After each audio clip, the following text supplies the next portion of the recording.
Hey, and welcome to YMI-Records.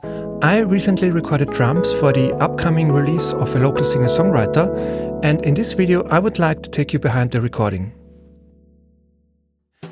Since it's a very acoustic-oriented track, my first decisions were choosing the right drum kit and the right room. I stayed with my Tama Star Classic Maple Jazz kit and the smaller drum sizes. I wasn't looking for a huge ambient sound, so I recorded everything in the new room you've already seen in some of my previous videos. It's a tight and controlled space, which was perfect for the sound I had in mind. I tuned the drums a little higher and let them ring. The Remo Emperor clear heads on the toms worked really well for this session. As you know by now, the overheads are always the starting point of my drum sound. I want them to capture the whole picture of the kit before I start adding close microphones. For the main image, I used a spaced pair of Royal Art 121s and a single AKG C414 as a mono overhead. Together they sound like this.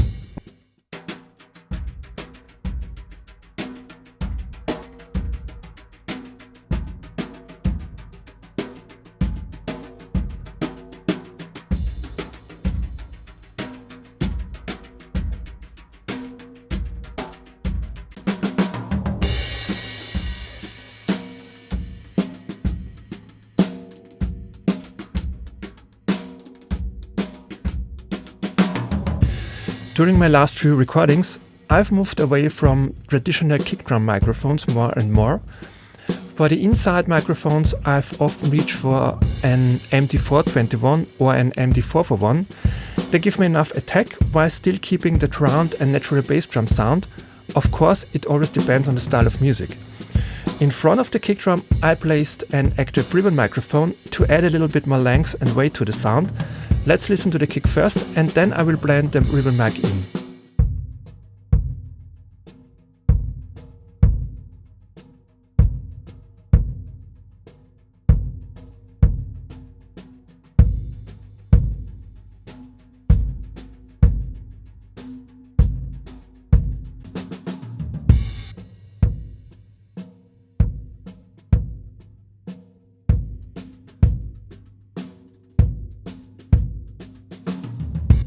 For the top snare mic, I really like the SE V7X. On the bottom side, I use two Omni microphones. The song starts with brushes before moving over to rods, and these microphones help me capture all the small details and textures of the brush playing. So let's take a listen.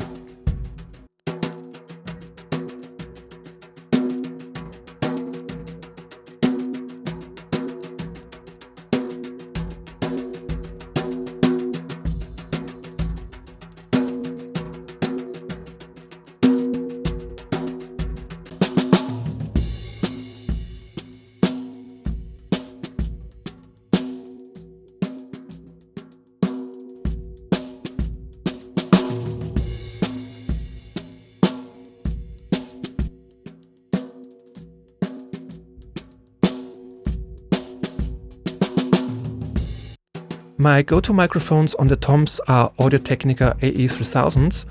At the moment, I don't know yet if I will mute the tom tracks when they are not playing or leave them open throughout the mix. Sometimes I clean things up when there's a lot happening in the arrangement, but other times the drums feel more natural when the tom microphones remain part of the overall sound. For me, bleed is an important part of drum recording, and I really like the way the tom bleed sounds through the AE3000s. For the right cymbal and the hi-hat, I'm always experimenting. Sometimes I use ribbon microphones, sometimes small condensers, and sometimes even an SM57.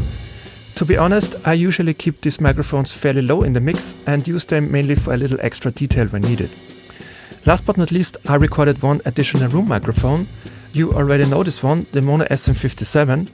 I really like the character and mid-range of that microphone, and there's a good chance that I will do something a little crazy with it later during mixing, so let's have a listen.